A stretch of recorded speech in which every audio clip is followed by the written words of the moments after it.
ជាជក់ជើងមាន់ដែលខ្ញុំធ្វើការពីម្សិលមិញបងប្អូនខ្ញុំធ្វើរសជាតិបែបចិនគេហូបចឹងណាខ្ញុំធ្វើតាមពួកម៉ាក់ខ្ញុំក៏ប្រាប់ទេខ្ញុំចង់ដឹងថារសជាតិគេហ្នឹងរបៀបម៉េចហើយរសជាតិខ្មែរយើងធ្វើតើមួយណាឆ្ងាញ់ជាងម្យ៉ាងម្នាក់បងប្អូនអានេះគ្រាន់តែថារសជាតិទឹកស៊ីអ៊ីវជូរអែមចឹងណាហើយយើងរសជាតិទឹកត្រីជូរអែមចឹងទៅវាម្យ៉ាងម្នាក់ទេបងប្អូនតែក៏ឆ្ងាញ់ម្យ៉ាងដែរខ្ញុំក៏ចូលចិត្តទាំងពីរហ្នឹងតោះតែមើលវិធីធ្វើទាំងអស់គ្នាមុនដំបូងយើងដាំទឹកឲ្យពុះសិនមកហើយខ្ញុំដាក់ខ្ញីហើយនឹងអំបិលហើយក៏ដាក់ជើងមាន់សោះវាទៅបងប្អូនយើងដាក់ខ្ញីហើយអំបិលចឹងវាកាត់ឆ្អាបបានល្អមែនទែនបងប្អូនជើងមាន់ហ្នឹងខ្ញុំសោះប្រហែលជា10минутទេយើងសោះឲ្យវាឆ្អិនទៅណាឲ្យវាផុយទៅជាការស្រេចបងប្អូនឃើញពេលយើងដាក់ខ្ញីហើយអំបិលទៅគឺអត់មានពពុះខ្មៅជីងមកទេបានន័យថាវាកាត់ជាឆ្អាបបានល្អមែនទែនបើមិនតែយើងអត់ដាក់ខ្ញីវាអត់ទៅកាត់បានស្អាតអញ្ចឹងទេវាឡើងពពុះឡើងតែឡើងខ្មៅបងប្អូនស្រស់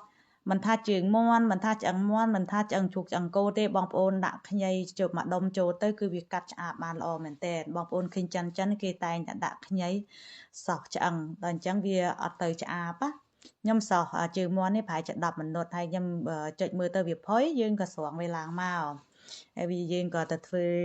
ជ្រក់ទៅបងប្អូនខ្ញុំមិញដាក់ក្រូចឆ្មា2ផ្លែហើយខ្ទឹមនេះបងប្អូនក្រាមឲ្យបងប្អូនត្រូវតែលាងទឹកវាចេញដើម្បីកុំឲ្យវាហាងវាហិលចឹងណាហើយក្រូចឆ្មាយើងហាន់ជាប្រទេសស្ដើងចឹងបងប្អូនចំណិតស្ដើងខ្ញុំដាក់2ផ្លែមិញណាបើសិនជាបងប្អូនមិនចូលចិត្តរបៀបថាហាងបងប្អូនអាចចាត់ច្រវាក់ក្រូចឆ្មាចេញបានហើយខ្ញុំដាក់ទឹកស៊ីអ៊ីវខ្មៅមិញ1ស្លាបព្រាបាយហើយស្ករសបងប្អូនដាក់2ស្លាបព្រាបាយទៅហើយខ្ញុំដាក់ទឹកស៊ីអ៊ីវ3ស្លាបព្រាបាយធំហើយក៏មានម្ទេសបងប្អូនដាក់តាមការចូលចិត្តហើយខ្ញុំក៏ដាក់ប្រេងម្ទេសដែរប្រេងម្ទេសខ្ញុំដាក់ជិត2ស្លាបព្រាបាយប្រេងម្ទេសនេះអត់តហិលទេគ្រាន់តែថាយើងយកពណ៌វាឲ្យមានជាតិប្រេងអីចឹងណាហើយក៏យើងបន្ថែមទឹកសយើងត្រូវប្រើទឹកដាំពុះដាក់ទឹកឆៅខ្លាចហូបទៅវារាកហើយក៏យើងដាក់ជីវ៉ាន់ទុយបងប្អូនមិនចូលចិត្តជីវ៉ាន់ទុយបងប្អូនអាចដាក់ដូចជាជីអង្កាមឬមួយក៏ជីឯណាលជីអីចឹងណាបងប្អូនដាក់តាមការចូលចិត្តទៅហើយយើងសបល់គ្រឿងទាំងអស់ហ្នឹងចូលគ្នាបានតបល្អទៅហើយយើងរកប្រអប់ឬមួយក៏រកអីយកមកដាក់ទៅដើម្បីដាក់ក្នុងទូទឹកកកណា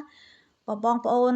មិនមានទូទឹកកកបងប្អូនដូចថាធ្វើពីព្រឹកល្ងាចឡើងហូបបានដែរបងប្អូនតែឥឡូវក៏ហូបបានដែរគ្រាន់តែថាពេលយើងហូបភ្លាមវាដូចហាងខ្ទឹមឬក៏រៀងហិលជាបានទុយចឹងណាតែខ្ញុំធ្វើភ្លាមខ្ញុំភ្លក់ភ្លាមឆ្ងាញ់ហ្នឹងមានអីគ្រាន់តែហាងខ្ទឹមបន្តិចខ្ទឹមហ្នឹងរៀងដូចហិលអញ្ចឹងណានេះបងប្អូនខ្ញុំច្បល់ហើយខ្ញុំក៏ភ្លក់មើលទៅឆ្ងាញ់ណាបងប្អូនធ្វើភ្លាមភ្លក់ភ្លាមក៏ហូបបានដែរមិនបាច់ទុកដល់មួយយប់ទេនេះហើយខ្ញុំក៏ដាក់មកប្រអប់ទៅដើម្បីទុកមួយយប់ឲ្យវាងុំខ្ទឹមងុំអីចឹងណាមួយយប់ក្រោយយើងបានហូបទេបងប្អូនតាននេះបានមួយយប់ក្រោយមកនេះបងប្អូនឃើញទេវារៀងងុំដូចថាងុំជីងុំនេះចឹងណាវាឆ្ងាញ់និយាយទៅម្យ៉ាងម្នាក់ឯងបងប្អូនអាចសាកល្បងមើលតើបងប្អូនចូលចិត្តរសជាតិមួយណាហើយនឹងផុសខ្មែរយើងតែងតែធ្វើណាយើងគ្រាន់តែថាយើងរៀនរូបមន្តថ្មីអីចឹងទៅបងប្អូនសាកល្បងមើលបាន